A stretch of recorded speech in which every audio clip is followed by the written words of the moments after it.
warahmatullahi wabarakatuh. Alhamdulillahilladzi hadana lihadza wa ma kunna linahtadiya laula an hadana Allah. Laqad ja'at rusulu rabbina bil haqq wa nudu an tilkumul jannatu uristumuha bima kuntum ta'malun. Wassalatu wassalamu ala asyrafil anbiya'i wal mursalin wa maulana Muhammadin wa ala alihi wa ashabihi ajma'in. Amma ba'd. Segala puji bagi Allah Subhanahu wa taala yang telah memberikan nikmatnya kepada kita semua, sehingga dengan nikmatnya kita dapat dikumpulkan oleh Allah Subhanahu wa taala di tempat yang penuh berkah ini, guna untuk melaksanakan salah satu perintahnya, yakni salat subuh secara berjamaah. Dan berkat nikmatnya pula kita dapat dipertemukan oleh Allah Subhanahu wa taala di bulan yang penuh ampunan ini, bulan maghfirah, yakni bulan suci Ramadan. Salawat dan salam tak lupa pula kita curahkan segenap salawat kita dan salam kita kepada Nabi besar kita, yakni Nabiullah Muhammad sallallahu alaihi wasallam. Masyarul muslimin rahimakumullah, bahwasanya kita diperintahkan oleh Allah Subhanahu wa taala agar kita banyak beristighfar kepadanya.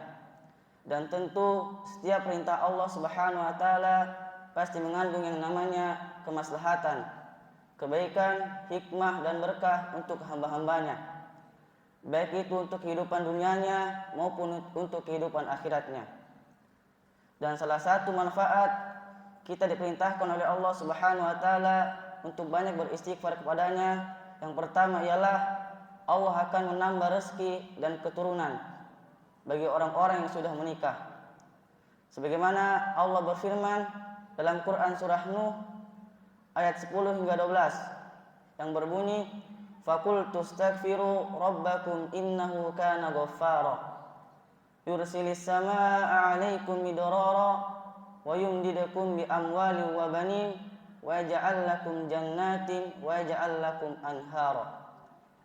Yang artinya, fakultu, maka dia Allah berfirman, istaghfiru rabbakum, beristighfarlah kalian kepada Tuhan kalian, innahu kana ghaffara, sesungguhnya dia maha pengampun, yursilis samaa'a 'alaikum midrara, supaya dia menurunkan hujan lebat dari langit untuk kalian, wa yumdidukum bi amwalin wa banin, dan supaya dia memperbanyak harta-harta kalian dan anak-anak kalian, wa ja'al lakum jannatin wa ja'al lakum anhara, dan supaya dia menjadikan kebun-kebun yang subur untuk kalian, dan dia pula menjadikan sungai-sungai untuk kalian. Masyaallah muslimin rahimakumullah. Pada ayat ini Allah menjelaskan apabila kita ingin diberi rezeki oleh Allah Subhanahu wa taala yang banyak dan ditambah kita punya keturunan, caranya ialah dengan banyak beristighfar kepada Allah Subhanahu wa taala dengan penuh keyakinan, dengan penuh harap kepadanya. Insyaallah dengan hal itu Allah akan memudahkan segalanya. Dan Rasulullah SAW bersabda pula tentang manfaat banyak beristighfar kepadanya. Beliau bersabda, "Man aktsara manil istighfari ja'alallahu lahu min kulli hammin farajan wa min kulli dhiqin makhrajan wa razaqahu min haitsu la yahtasib." Yang artinya, man aktsara manil istighfari, barang siapa yang banyak beristighfar kepada Allah, ja'alallahu lahu min kulli hammin farajan, maka Allah akan memberikan kelapangan dari setiap kesempitan, wa min kulli dhiqin makhrajan, dan Allah akan memberikan jalan keluar dari setiap kecemasan, wa razaqahu min haitsu la yahtasib, dan dia akan memberikan rezeki dari arah yang tidak disangka-sangka. Dan manfaat yang kedua apabila kita banyak beristighfar kepada Allah Subhanahu wa taala ialah Allah akan menghapus dosa-dosa kita yang telah kita lakukan kepadanya. Sebagaimana hal tersebut dijelaskan dalam firman Allah Subhanahu wa taala yang terdapat dalam Quran surah An-Nisa ayat 104 yang berbunyi, "Wa may ya'mal su'an aw yadhlim nafsahu tsumma yastaghfirillaha yajidillaha ghafurur rahima."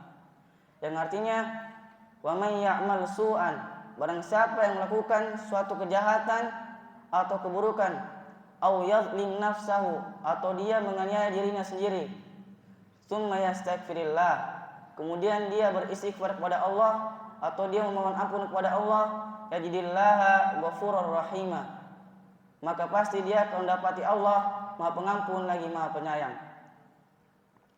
Abu Qatadah mengatakan bahwa Al-Quran telah menjelaskan kepada kita tentang penyakit sekaligus obatnya. Beliau mengatakan penyakit adalah dosa-dosa, sedangkan obatnya ialah banyak beristighfar kepada Allah Subhanahu wa taala. Dan manfaat yang ketiga, apabila kita banyak beristighfar kepada Allah Subhanahu wa taala, maka Allah akan mencegah azabnya. Sebagaimana hal tersebut dijelaskan dalam firman Allah Subhanahu wa taala yang terdapat dalam Quran surah Al-Anfal ayat 33. Beliau berfirman, "Wa ma kana Allahu liyu'adzibahum wa anta fihim, wa ma kana Allahu mu'adzibahum wa hum yastaghfirun." Yang artinya, tidak seakan-akan Allah mengazab mereka wa anta fihim, dan kamu ada dalam mereka. Wa ma kana Allahu mu'adzibahum wa hum yastaghfirun, dan tidak seakan-akan Allah mengazab mereka dan mereka senantiasa beristighfar kepada Allah Subhanahu wa taala. Abu Musa Al-Asy'ari mengatakan ada dua hal yang dapat mencegah kita dari turunnya azab Allah Subhanahu wa taala. Yang pertama, keberadaan Rasulullah SAW di tengah-tengah kita, dan yang kedua ialah istighfar yang menyertai kita.